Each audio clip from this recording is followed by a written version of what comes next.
जय बाबा केदार, जय बाबा केदार, जय बाबा केदार।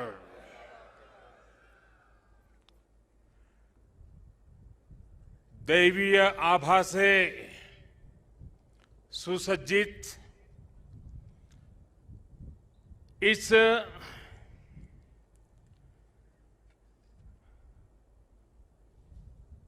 पवित्र कार्यक्रम में हमारे साथ मंच पर उपस्थित सभी वरिष्ठ महानुभाव, इस पावन पवित्र भूमि पर पहुंचे हुए सभी श्रद्धालुगण, आप सबको आदरपूर्वक मेरा नमस्कार।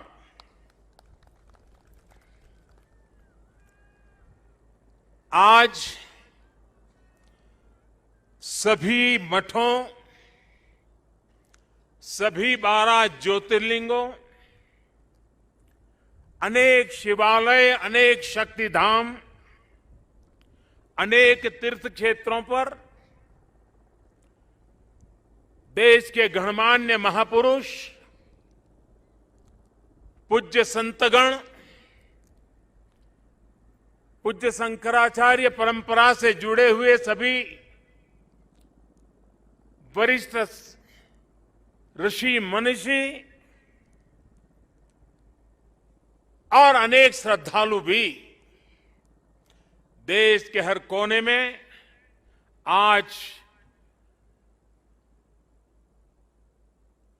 केदारनाथ की इस पवित्र भूमि के साथ, इस पवित्र माहौल के साथ सशरीर नहीं लेकिन आत्मिक रूप से वर्चुअल माध्यम से, टेक्नोलॉजी की मदद से वो वहां से हमें आशीर्वाद दे रहे हैं। आप सभी आदि शंकराचार्य जी की समाधि की पुनः स्थापना के साक्षी बन रहे हैं। ये भारत की आध्यात्मिक समृद्धि और व्यापकता का बहुत अलौकिक दृश्य है। हमारा देश तो इतना विशाल है, इतनी महान ऋषि परंपरा है, एक से बढ़कर एक तपस्वी आज भी भारत के हर कोने में आध्यात्मिक चेतना को जगाते रहते हैं। ऐसे अनेक संतगण आज देश के हर कोने में और यहां भी हमारे साथ जुड़े हुए हैं। लेकिन संबोधन में अगर मैं सिर्फ उनका नामोल्लेख करना चाहूं तो भी शायद एक सप्ताह कम पड़ जाएगा, और अगर एकाध नाम छूट गया तो शायद मैं जीवन भर किसी पाप के बोझ में दब जाऊंगा। मेरी इच्छा होते हुए भी मैं इस समय सभी का नामोल्लेख नहीं कर पा रहा हूं, लेकिन मैं उन सबको आदरपूर्वक प्रणाम करता हूं। वे जहां से इस कार्यक्रम में जुड़े हैं, उनके आशीर्वाद हमारी बहुत बड़ी शक्ति है। अनेक पवित्र कार्य करने के लिए उनके आशीर्वाद हमें एक शक्ति देंगे, ये मेरा पूरा भरोसा है।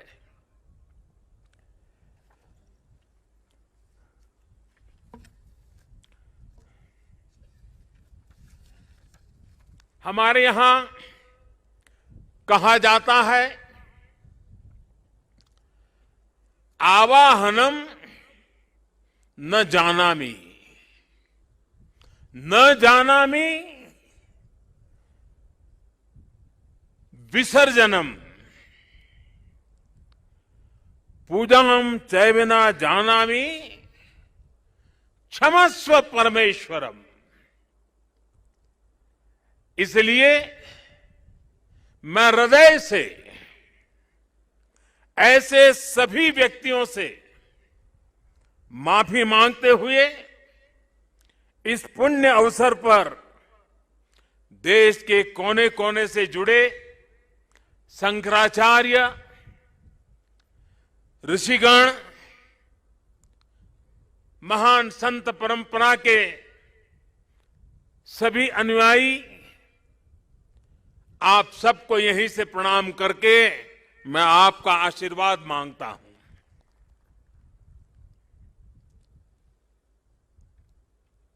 साथियों, हमारी उपनिषदों में आदि शंकराचार्य जी की रचनाओं में कई जगह नेति नेति, जब भी देखो नेति नेति, एक ऐसा भाव विश्व, नेति नेति कहकर एक भाव विश्व का विस्तार दिया गया है। रामचरितमानस को भी अगर हम देखें तो उसमें भी इस बात को दोहराया गया है, अलग तरीके से कहा गया है। रामचरितमानस में कहा गया है कि अभिगत अकथ अपार, अभिगत अकथ अपार, नेति नेति नित निगम कह, नेति नेति नित निगम कह। अर्थात कुछ अनुभव इतने अलौकिक, इतने अनंत होते हैं कि उन्हें शब्दों से व्यक्त नहीं किया जा सकता। बाबा केदारनाथ की शरण में आकर जब भी आता हूं, यहां के कण कण से जुड़ जाता हूं। यहां की हवाएं, ये हिमालय की चोटियां, ये बाबा केदार का सानिध्य न जाने कैसी अनुभूति की तरफ खींच के ले चला जाता है, जिसके लिए मेरे पास शब्द है ही नहीं। दीपावली के पवित्र पर्व पर कल मैं सीमा पर अपने सैनिकों के साथ था और आज तो ये सैनिकों की भूमि पर हूं। मैंने त्योहारों की खुशियां मेरे देश के जवान वीर सैनिकों के साथ बांटी। देशवासियों का प्रेम का संदेश, देशवासियों की उनके प्रति श्रद्धा, देशवासियों के उनके आशीर्वाद, 130 करोड़ आशीर्वाद लेकर के मैं कल सेना के जवानों के बीच गया था। और आज मुझे गोवर्धन पूजा के दिन, और गुजरात के लोगों के लिए तो आज नया वर्ष है,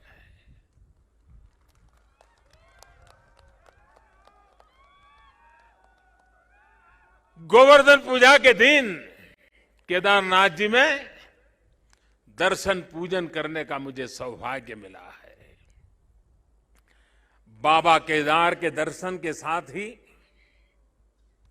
अभी मैंने आदि शंकराचार्य जी की समाधि स्थान, वहां कुछ पल मैंने बिताए। एक दिव्य अनुभूति का वो पल था।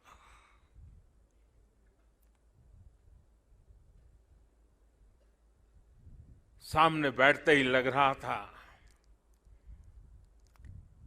कि आदि शंकर की आंखों से वो तेज पुंज, वो प्रकाश पुंज प्रवाहित हो रहा है जो भव्य भारत का विश्वास जगा रहा है। शंकराचार्य जी की समाधि एक बार फिर और अधिक दिव्य स्वरूप के साथ हम सबके बीच है। इसके साथ ही सरस्वती तट पर घाट का निर्माण भी हो चुका है और मंदाकिनी पर बने पुल से गरुड़ चट्टी उस मार्ग को भी सुगम कर दिया गया है। और गरुड़ चट्टी का तो मेरा विशेष नाता भी रहा है। यहाँ एक दो लोग हैं पुराने जो पहचान जाते हैं। मैंने आपके दर्शन किए, मुझे अच्छा लगा। साधु तो चलता भला, यानी पुराने लोग तो अब चले गए हैं। कुछ लोग इस स्थान को छोड़ के चले गए, कुछ लोग इस धरा को छोड़ करके चले गए। अब मंदाकिनी के किनारे बाढ़ से सुरक्षा के लिए जिस दीवार का निर्माण किया गया है, इससे श्रद्धालुओं की यात्रा अब और सुरक्षित होगी। तीर्थ पुरोहितों के लिए नए बने आवासों से उन्हें हर मौसम में सुविधा होगी। भगवान केदारनाथ की सेवा उनके लिए अब कुछ सरल होगी, कुछ आसान होगी। और मैंने तो पहले देखा है, कभी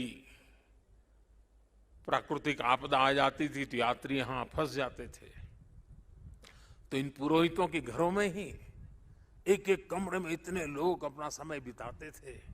और मैं देखता था कि हमारे पुरोहित खुद बाहर ठंड में ठिठुरते थे, लेकिन अपने जो यजमान आते थे, जो अपने उनकी चिंता करते थे। मैंने सब देखा हुआ है, उनके भक्ति भाव को मैंने देखा हुआ है। अब उन मुसीबतों से उनको मुक्ति मिलने वाली है। साथियों, आज यहां यात्री सेवाओं और सुविधाओं से जुड़ी कई योजनाओं का शिलान्यास भी हुआ है। पर्यटक सुविधा केंद्र का निर्माण हो, यात्रियों की और इस इलाके के लोगों की सुविधा के लिए आधुनिक अस्पताल हो, सारी सुविधाओं वाला अस्पताल हो, रेन सेंटर हो, ये सभी सुविधा श्रद्धालुओं की सेवा का माध्यम बनेगी। उनके तीर्थाटन को अब कष्ट से मुक्त, केदार से युक्त, जय भोले के चरणों में लीन होने का यात्रियों को एक सुखद अनुभव होगा। साथियों, बरसों पहले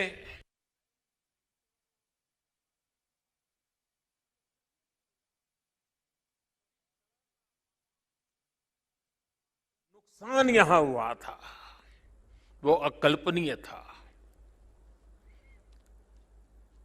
मैं मुख्यमंत्री तो गुजरात का था,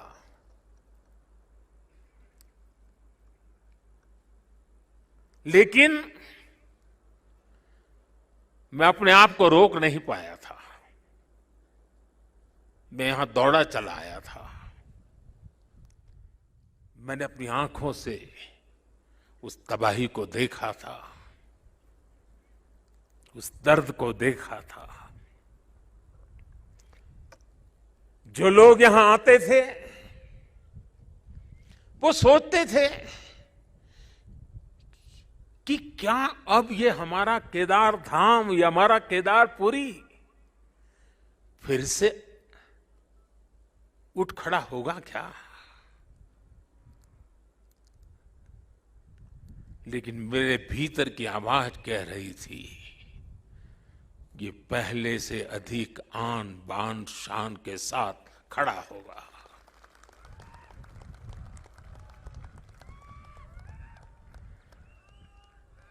और ये मेरा विश्वास बाबा केदार के कारण था, आदि शंकर की साधना के कारण था, ऋषियों मुनियों की तपस्या के कारण था, लेकिन साथ साथ कच्छ के भूकंप के बाद कच्छ को खड़ा करने का मेरे पास अनुभव भी था।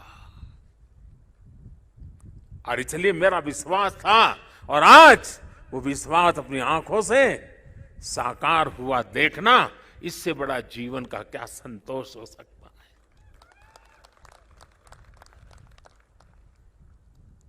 मैं इसे अपना सौभाग्य मानता हूं कि बाबा केदार ने, संतों के आशीर्वाद ने, इस पवित्र धरती ने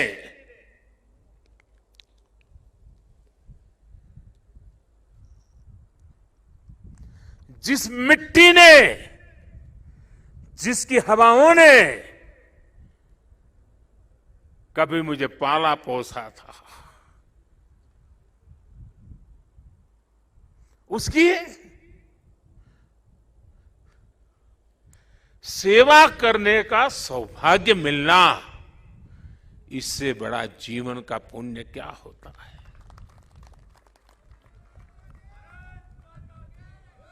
इस आदि भूमि पर शाश्वत के साथ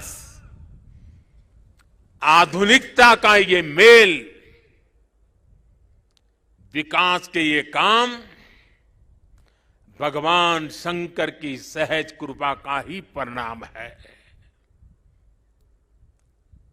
ये ईश्वर नहीं क्रेडिट ले सकता, इंसान क्रेडिट नहीं ले सकता, ईश्वर कृपा ही इसकी हकदार है।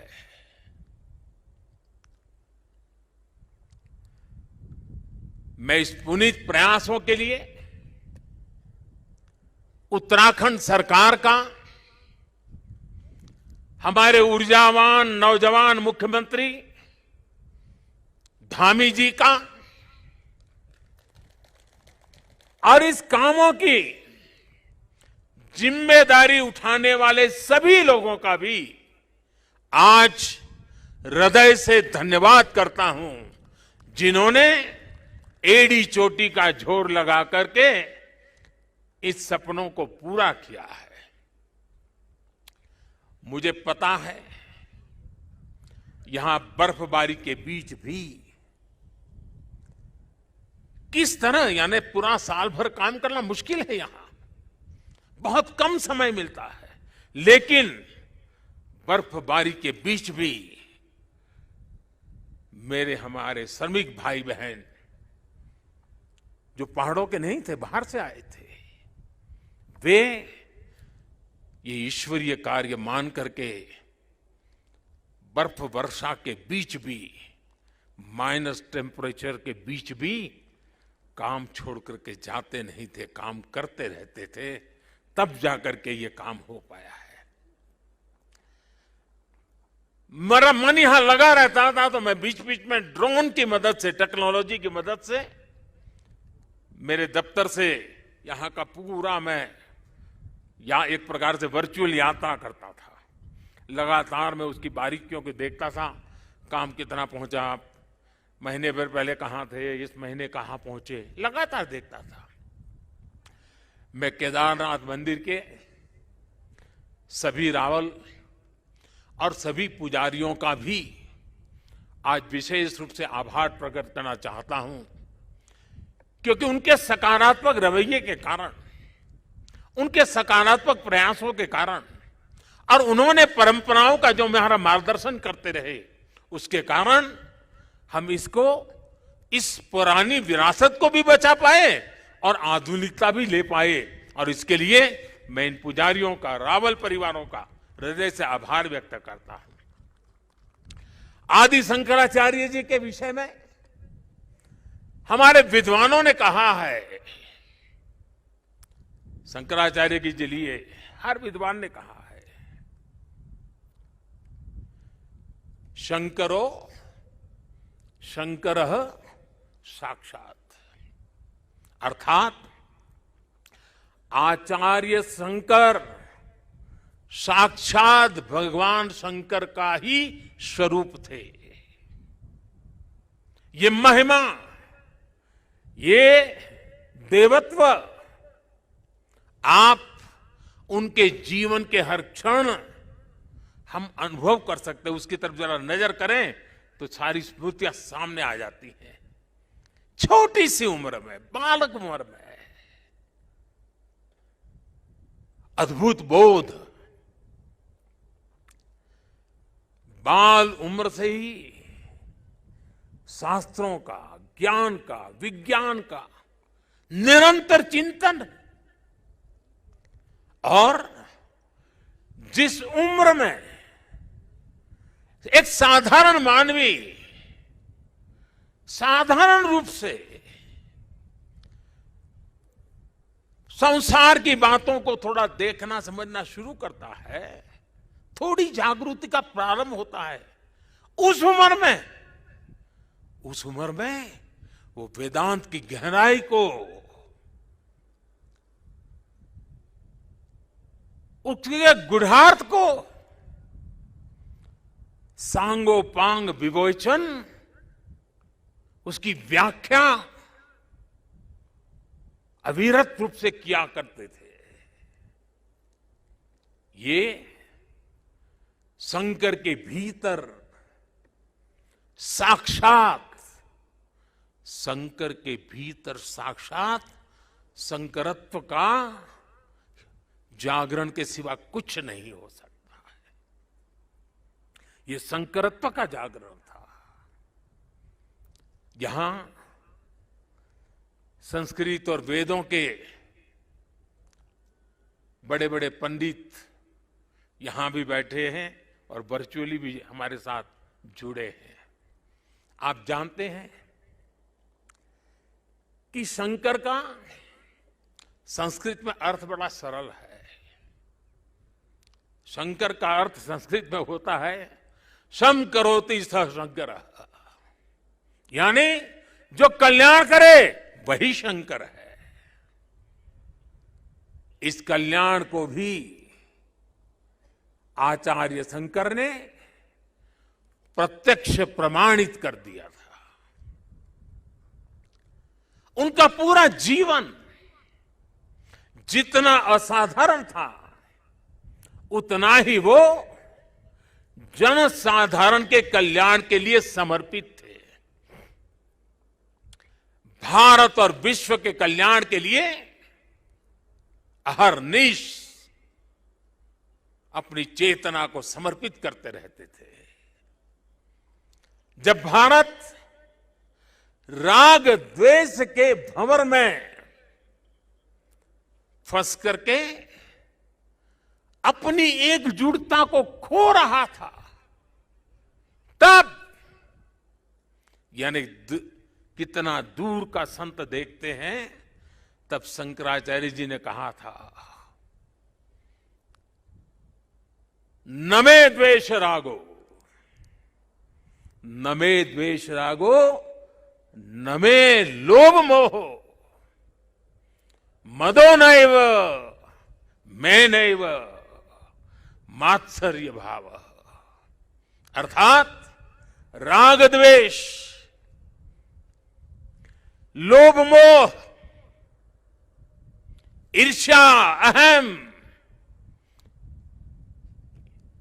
ये सब हमारा स्वभाव नहीं है। जब भारत की जाति पंथ की सीमाओं से बाहर देने की शंकाओं आशंकाओं को ऊपर उठने की मानव जात को जरूरत थी, तब समाज में चेतना फूकी और आदि शंकर ने कहा, न मे मृत्यु शंका न मे जाति भेद, यानी नाश विनाश की शंकाएं जात पात के भेद से हमारी परंपरा का कोई लेना देना नहीं है, हिस्सा नहीं है।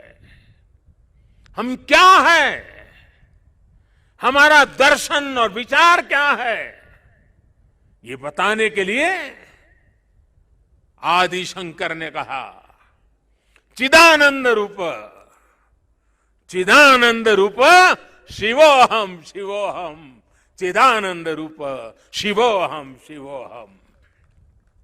अर्थात आनंद स्वरूप शिव हम ही है। जीवत्व से ही शिवत्व है। और अद्वैत का सिद्धांत, कभी कभी अद्वैत के सिद्धांत को समझाने के लिए बड़े बड़े ग्रंथों की जरूरत पड़ती है। मैं तो इतना विद्वान नहीं हूं, मैं तो सरल भाषा में अपनी बात समझता हूं और मैं इतना ही कहता हूं, जहां द्वैत नहीं है वही तो अद्वैत है। शंकराचार्य जी ने भारत की चेतना में फिर से प्राण फूके और हमें हमारी आर्थिक परमार्थिक उन्नति का मंत्र दिया। उन्होंने कहा ज्ञान विहीन, देखिए ज्ञान की उपासना की महिमा हमारा कितना महत्व रखता है। ज्ञान विहीन सर्वमतेन मुक्तिम न भजति जन्म शतेन, यानी दुख कष्ट और कठिनाइयों से हमारी मुक्ति का एक ही मार्ग है और वो है ज्ञान। भारत की ज्ञान की, विज्ञान और दर्शन की जो कालातीत परंपरा है, उसे आदि शंकराचार्य जी ने फिर से पुनर्जीवित किया, चेतना भर दी।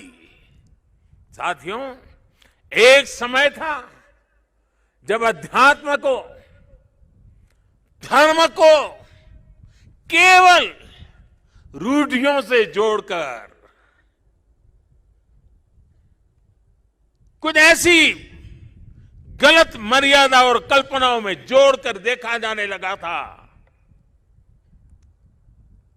लेकिन भारतीय दर्शन तो मानव कल्याण की बात करता है,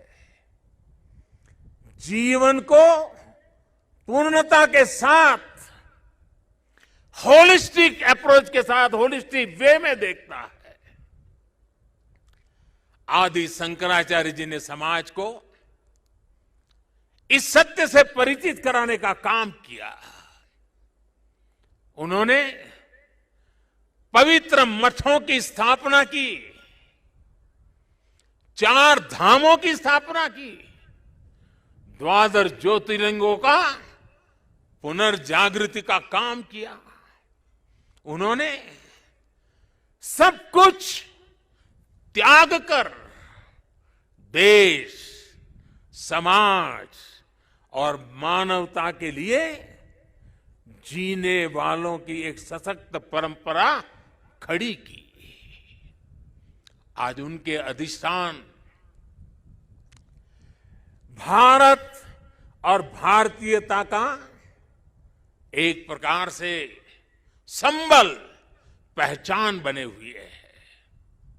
हमारे लिए धर्म क्या है, धर्म और ज्ञान का संबंध क्या है, और इसीलिए तो कहा गया है अथा तो ब्रह्म जिज्ञासा, अथा तो ब्रह्म जिज्ञासा। इसका मंत्र देने वाली उपनिषदीय परंपरा क्या है? तो हमें पल प्रतिपल प्रश्न करना सिखाती है। और तभी तो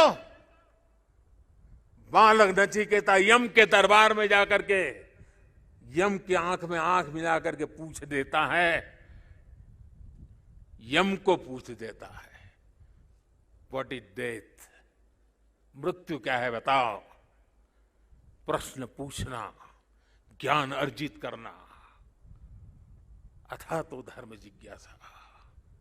हमारी इस विरासत को हमारे मठ हजारों सालों से जीवित रखे हुए हैं, उसे समृद्ध कर रहे हैं। संस्कृत हो, संस्कृत भाषा में वैदिक गणित जैसे विज्ञान हो, इस मठों ने, हमारे शंकराचार्य की इस परंपरा ने इन सब का संरक्षण कर पीढ़ी दर पीढ़ी मार्ग दिखाने का काम किया है। मैं समझता हूं आज के इस दौर में आदि शंकराचार्य जी का सिद्धांत और ज्यादा प्रासंगिक हो गए हैं। साथियों, हमारे यहां सदियों से 4 धाम यात्रा का महत्व रहा है। 12 ज्योतिर्लिंग के दर्शन की, शक्तिपीठों के दर्शन की, अष्टविनायक जी के दर्शन की, ये सारी यात्रा की परंपरा, ये तीर्थाटन हमारे यहां जीवन काल का हिस्सा माना गया है। ये तीर्थाटन हमारे लिए सिर्फ सैर सपाटा पर्यटन भर नहीं है, ये भारत को जोड़ने वाली, भारत का साक्षात